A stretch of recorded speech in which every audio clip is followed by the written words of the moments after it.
Assalamualaikum warahmatullahi wabarakatuh. Perkenalkan, nama saya Roni Kusani, absen Pating 180648, PNJ 5C, Universitas Pendidikan Indonesia Kampus Sumedang. Nah, di sini saya akan mencoba mempraktekkan kedaruratan medis 1, 2, dan 3. Yang pertama yang disebut 1 itu gigi, yang kedua mimisan, yang ketiga asma. Nah, yang pertama di sini saya akan membahas tentang gigi ya. Dari gigi tersebut ada dua macam gigi yang di kedaruratan medis. Yang pertama gigi lepas. Nah, gigi lepas tersebut biasanya disebabkan karena tidak sengaja atau disengajanya gigi tersebut lepas karena hal alami maupun disengaja. Karena anak terlalu aktif, misalkan yang disengaja oleh benturan terhadap apapun. Nah, yang alami karena si anak mempunyai gigi susu yang harus dicabut dan didorong oleh gigi dewasa untuk keluar. Nah, biasanya penanganan gigi lepas itu yang pertama, tangani gigi bagian atas atau mahkota saja untuk menjaga keefisiensian si mahkota untuk gigi yang lepas tersebut. Nah, yang kedua, jangan menggosok atau mensikat gigi untuk menghilangkan kotoran karena ini akan merusak permukaan akar. Karena dengan menggosok permukaan akar dengan tisu bisa menyebabkan gigi tidak ternutrisi lagi, jadi tidak sesuai harapan yang sudah ditetapkan. Nah, yang selanjutnya adalah bilas gigi Anda dengan semangkuk air, jangan di bawah air mengalir, karena dengan semangkuk air yang tidak mengalir, si nutrisi bisa tetap terjaga dan tidak terhanyutkan oleh air yang mengalir untuk tidak terjaga lagi nutrisinya. Nah, yang selanjutnya, letakkan gigi dalam wadah dan larutan dalam susu karena untuk menjaga nutrisi si gigi agar tetap terjaga, dan susu juga bisa menjaga keefisiensian gigi terhadap mahkota tersebut menjadi lebih sinkron dan lebih cocok lagi. Nah, pasang kain kasa dan bagian gigi yang cedera, karena dengan kain kasa pada bagian gigi yang cedera tidak bisa merusak bagian akar atau mahkota tersebut karena kain kasa bisa menjaga si gigi tersebut terhadap hal-hal yang tidak diinginkan dan tidak ternutrisi lagi. Nah, misalkan kalau udah terlanjur tidak bisa diapa-apain, kita bawa ke dokter atau ke rumah sakit untuk reposisi dan lebih baik. Nah, yang kedua adalah penanganan gigi patah. Penanganan gigi patah biasanya dikarenakan karena benturan yang benar-benar benturan, karena dengan benturan benar-benar keras gigi bisa patah langsung di sana. Nah, cara penanganannya biasanya jangan panik, karena dengan panik rasa nyilu dalam gigi itu bakal terus kerasa dan bakal terus meningkat ke panikan tersebut dan kelainan tersebut. Nah, yang kedua adalah patahan gigi jangan digosok atau dilap menggunakan tisu karena tidak baik untuk menjaga nutrisi gigi dan akan gigi tersebut tidak sesuai dengan harapan. Nah, rendam dengan susu.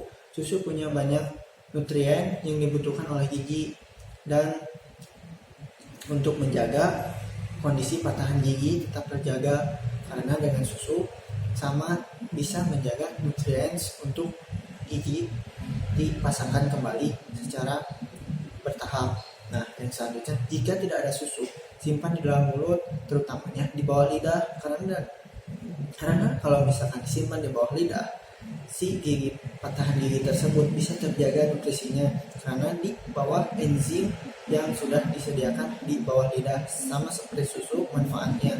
Nah, yang terakhir adalah bawa ke rumah sakit, karena kalau misalkan tidak bisa ditangani oleh kita harus segera membawanya ke rumah sakit agar bisa diperbaiki dengan benar. Nah, kedaruratan yang kedua adalah mimisan. Nah, mimisan adalah pendarahan yang keluar dari lubang hidung karena lepasnya mikosa yang mengandung pembuluh darah kecil. Penyebabnya biasanya kelelahan, alergi, benturan, suhu ekstrim. Nah, kelelahan biasanya disebabkan karena si tubuh meresponnya tidak sesuai gitu dengan harapan, karena dengan datangnya oksigen ke hidung yang panas bisa mengakibatkan si pembuluh darah kecil itu pecah. Nah, kalau alergi itu biasanya faktor tubuh yang tidak sesuai dengan makanan ataupun dengan hal-hal yang lain. Nah, yang selanjutnya adalah benturan.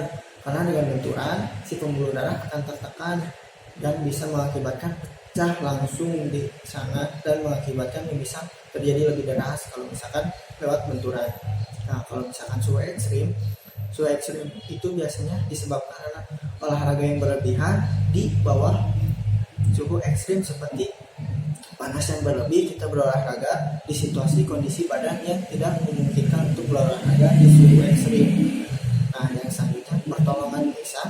Tenangkan korban, dudukkan agar lebih tinggi dari jantung, bungkukan badannya ke depan, beri instruksi agar bernapas dari hidung, tekankan pangkal hidung selama 5-10 menit, bersihkan darah yang berada di bagian hidung. Setelah berhenti, bersihkan lubang menggunakan air. Nah, biasanya pertolongan mimisan, jangan posisikan tidur, telentang, dan jangan mengeladahkan wajah ke atas sebab aliran dapat tertelan.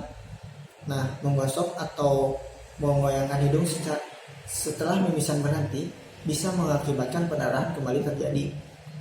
Nah, cara mencegah mimisan, jaga kuku anak agar tetap pendek agar untuk tidak bisa mencederai hidung.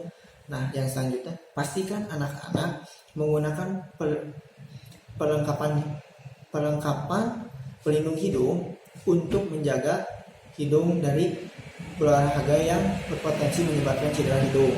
Nah, yang selanjutnya adalah sebaiknya hindari bermain di luar pada saat cuaca ekstrim.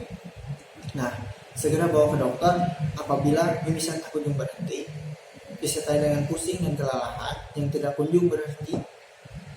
Mimisan yang terjadi akibat terjatuh atau benturan kepala. Mimisan tak kunjung berhenti setelah ditekan 2-10 menit dan terus menerus. Nah, yang selanjutnya adalah kedaruratan medis 1. Kedaruratan medis 1 nomor 3, asma.